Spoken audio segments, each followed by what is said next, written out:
Since the dawn of time, anime fans have been shat on for a plethora of things. I mean, even the dinosaurs that watched anime were the first to go extinct. But as a fairly accepting person myself, I tend to appreciate most weebs for their odd quirks. Whether it be for trying to go Super Saiyan, worshipping Garugamesh, or busting a nut on an Isabelle amiibo. I welcome you. But even I have a few things anime fans do that makes my Kokoro go kookaroo. Here I'll be sharing 10 of them. 10, not because it's the most common number for lists, but because it's the highest I can sadly count to. Number 10. When fans act self-righteous about paying for all the anime they view. I'm not saying you should never support the industry, but there's always weebs who seem to think if you watch any anime illegally whatsoever, then you're essentially fist-fucking the industry with the Infinity Gauntlet covered in warhead powder. Sure, it's nice to throw a few bucks at an anime streaming service, but with many different companies holding various anime hostage, my wallet starts to feel a bit like Obito Uchiha. Next thing you know, fucking McDonald's will be offering an anime subscription service, and I'll have to down some Big Macs just to watch the latest episode of Food Wars. Then weebs really will live up to the stereotype of being fat. Also, sometimes movies take forever to get to the States, and frankly, I wasn't waiting a decade to bust a nut to Shinobu in her adult form. I pirated that shit. So stop thinking you're above others because your daddy fills you with money instead of cummies.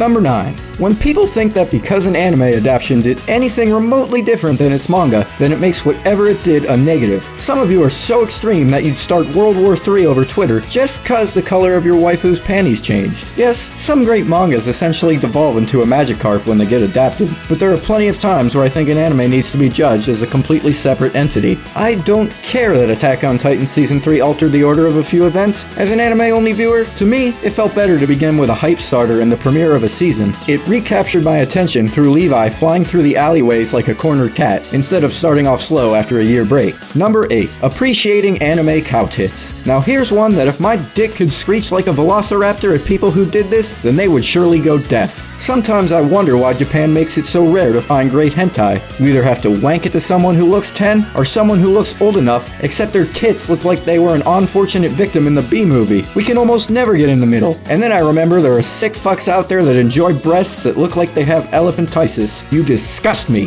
How am I supposed to appreciate something that looks like it could kill me in an instant? Number 7. Criticizing others for finding certain anime characters hot that are underage. I mean, it's hard enough, and no, not my dick, trying to depict what age a character is. So if you're supposed to tell me that Yoko isn't supposed to make my dong pierce the heavens, then I don't know what would. Putting someone down for enjoying something non-existent is one dumb trip down short bus lane, especially when the characters are designed to look attractive. Now, I'm definitely not into lolly shit, but personally, I'd rather have daddy titty tumors busting his load all over the computer screen than a real-life little girl. Unless it's this dragon lolly. Please protect her. Now, give me a moment to shave. I think my neckbeard just grew a few inches. Number 6.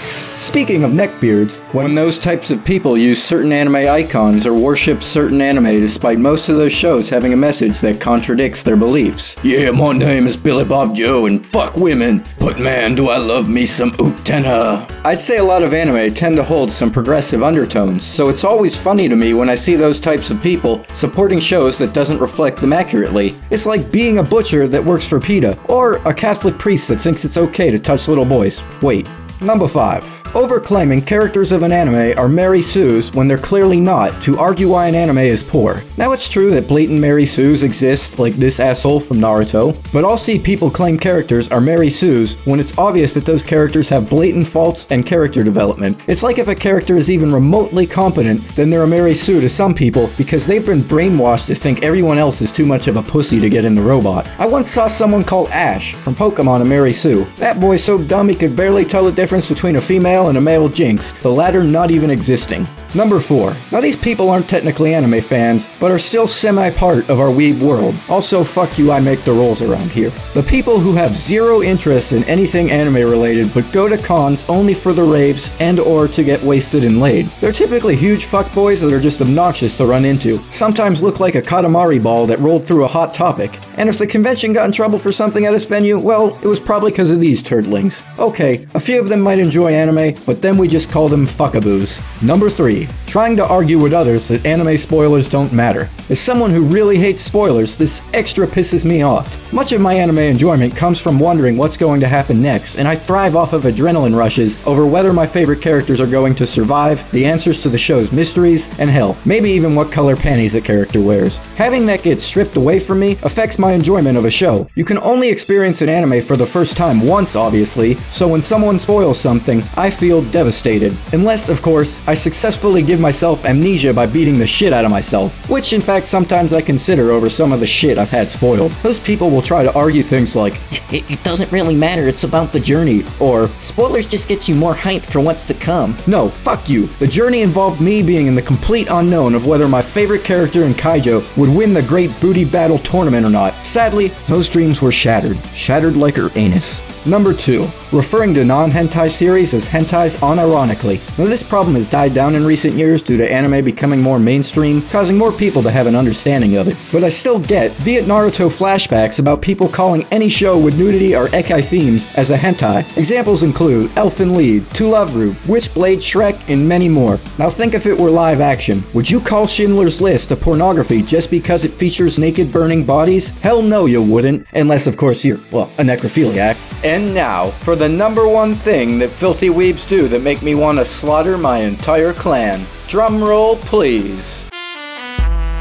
Breathe.